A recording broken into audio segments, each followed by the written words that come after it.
Então fala você ligado para mais um vídeo aqui no canal, eu sou o Eduardo Ferrari, vamos falar desse Vasco. Vasco que venceu a equipe do Atlético Mineiro quando ninguém acreditava na vitória do Vasco. Uma vitória gigante, uma vitória de um time gigante aqui no Mineirão. O Vasco fez 2-0 ainda no primeiro tempo e depois, enfim, sofreu um pouco, por conta da pressão que o Atlético Mineiro fez, principalmente no segundo tempo, mas conseguiu suportar.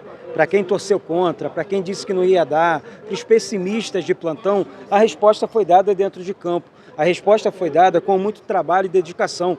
E vou repetir aqui, o Vasco vence uma das principais equipes do campeonato do futebol brasileiro. E é disso que eu sempre falo aqui. Eduardo, vai ser fácil esse ano? Gente, não vai ser fácil. Mas se o Vasco não conseguir pelo menos uma vaga nesse campeonato brasileiro para Libertadores, eu mudo meu nome, pô. O Vasco foi bem mais uma vez, o Vasco entregou, o Vasco fez mais um grande jogo nessa temporada. O Vasco já tinha jogado bem em algumas oportunidades aqui contra o Flamengo, contra o Fluminense, apesar da derrota, contra o Botafogo, enfim, contra outras equipes, e vai ser assim também no Campeonato Brasileiro. Eu falei sobre isso mais cedo ontem, na verdade, no canal com o Valdeci Saraiva, porque o Vasco atuando contra equipes que deixam o Vasco jogar, essa equipe adversária ela vai sofrer também. Porque o Vasco vai jogar, que o Vasco tem, só um exemplo, o Vasco foi muito bem com o Puma Rodrigues saindo pelas laterais. Aliás, deixa eu voltar aqui, quero falar do Léo Jardim. Léo Jardim fez um excelente jogo com a camisa do Vasco. Léo Jardim foi muito seguro com a camisa do Vasco.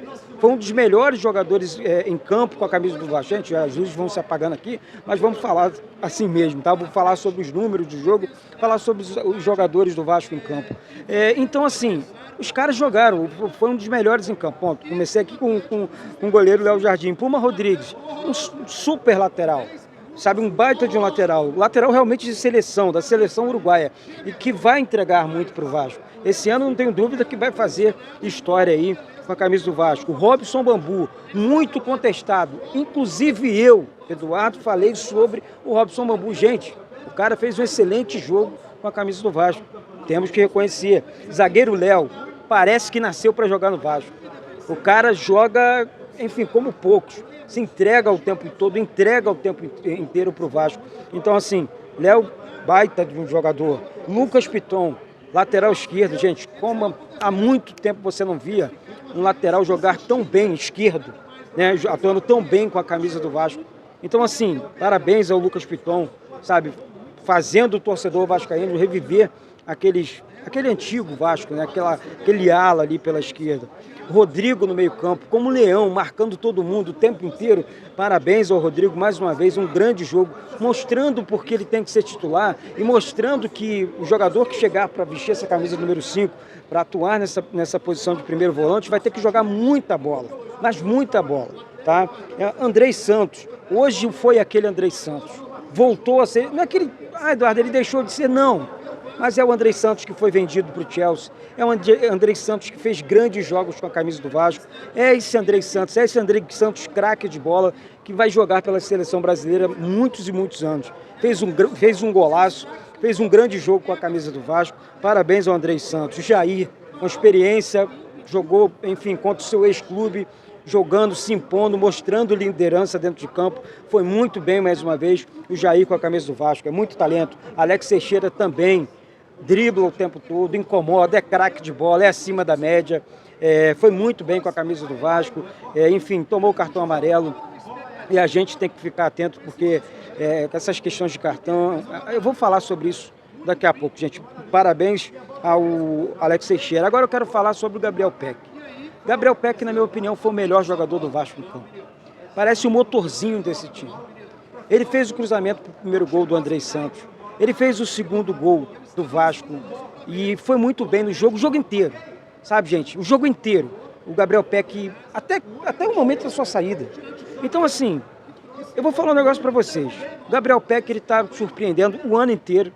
Já estamos aqui em abril, mas está o ano inteiro jogando muito bem. Começou o ano bem jogando o Campeonato Carioca e começa bem o Campeonato Brasileiro. E contra o Atlético Mineiro. Então isso para mim, gente, é coisa de doido. Quem concorda comigo que o Gabriel Peck hoje foi o craque do jogo, sobe o like e se inscreve aqui embaixo. Tá? Pedro Raul, esse foi o mais contestado. Tá? Esse foi o mais contestado, porque realmente o Pedro Raul foi um jogador que, enfim, pelo amor de Deus, gente, eu não sei o que acontece assim com ele. Ele é jogador de área, eu acredito que ele vai fazer grandes jogos com a camisa do Vasco, mas ainda não foi, não aconteceu. E a gente tem que ser sincero aqui, não estou cornetando o Pedro Raul, muito pelo contrário, acredito demais no futebol dele, mas ele não foi bem, então a gente tem que falar aqui. Pedro Raul hoje foi o pior jogador do Vasco em campo. No final, nos minutos finais ali, beleza, ele cortou 1, 2, 3 bolas, vibrou bastante também com a vitória do Vasco aqui no Mineirão. Tá? Deixa eu agora falar sobre a posse de bola, para você ver, vocês na verdade, né? Enxergar o seguinte, posse de bola não ganha jogo.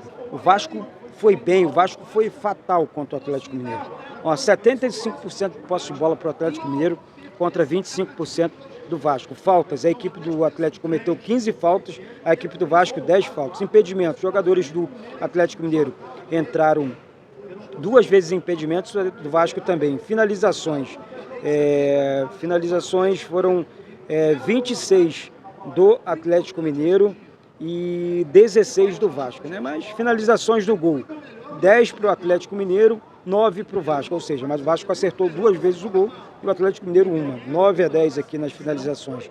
Escanteios, 14 para o Atlético Mineiro, 3 para o Vasco. Cartões amarelos, 6 para o Atlético Mineiro, 5 para o Vasco, tá? Cartão vermelho, 1 para o técnico Maurício Barbieri, eu vou falar sobre isso aqui, tá? Gente, o Rafael Claus expulsou o técnico do Vasco, Maurício Barbieri. Desculpa aí, travou aqui mesmo. Eu vou falar um negócio para vocês aqui. A arbitragem no futebol brasileiro, o que ele fez hoje aqui no Mineirão, não é sacanagem não.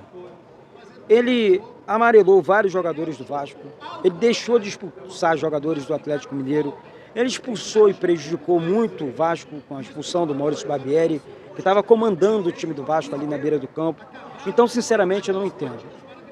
Sabe, eu acho que a CBF, a arbitragem, enfim, do futebol brasileiro, ela tem que melhorar e melhorar demais. E olha que é um árbitro que eu gosto, tá? Do Rafael Claus, é um árbitro que eu gosto, é um árbitro de Copa do Mundo, foi muito bem na Copa do Mundo, mas hoje não foi bem, cara. O quarto árbitro expulsou ali o Maurício Barbieri, por quê? Sabe, então assim, será que não acha que ele foi muito rigoroso no lance? E o Vasco tem que ficar muito atento a esse tipo de jogo, de arbitragem. O Vasco tem que ficar ligado, porque vai ser assim o Campeonato Brasileiro inteiro. Vai ser assim o tempo todo. E se a gente não se ligar nessa parada, o Vasco vai ser prejudicado mais uma vez. O Vasco vai passar por maus bocados mais uma vez. Então, gente, essa é a minha principal crítica, sabe? Sobre essa questão do jogador que não merece o cartão amarelo, o árbitro dá, pro técnico que não merece cartão vermelho, o árbitro aplica o cartão vermelho. Então isso acaba com o torcedor, isso pelo menos comigo, né? Pelo menos comigo que, enfim, eu acho que tenho essa situação, sabe, comigo no meu coração. A arbitragem no futebol brasileiro precisa evoluir bastante. Bom, gente, agora deixa eu puxar, né, tentar puxar pelo menos aqui a tabela do Campeonato Brasileiro, da Série A do Campeonato Brasileiro 2023. Né? É incrível, né? O Vasco já entre os 6 primeiros... Um exemplo, hoje o Vasco estaria na Libertadores, né? O Vasco está na 6ª colocação aqui, com 3 pontos, né? O Fluminense é o primeiro colocado, com 3 pontos, o Atlético Paranaense, segundo colocado, com 3 pontos, o Palmeiras, terceiro colocado, também com 3 pontos, o Botafogo, quarto, fechando aqui o G4 com 3 pontos, aí aqui brigando para Libertadores hoje, o Bragantino com 3 pontos e o Vasco também com 3 pontos, ou seja, é esse o Vasco que eu tenho certeza que a gente vai ver daqui para frente, tá certo? Se você concorda, se inscreve, sobe o like, vamos com tudo, porque isso aqui é Vasco da Gama. Um beijo no coração de todos vocês e saudações vascaínas.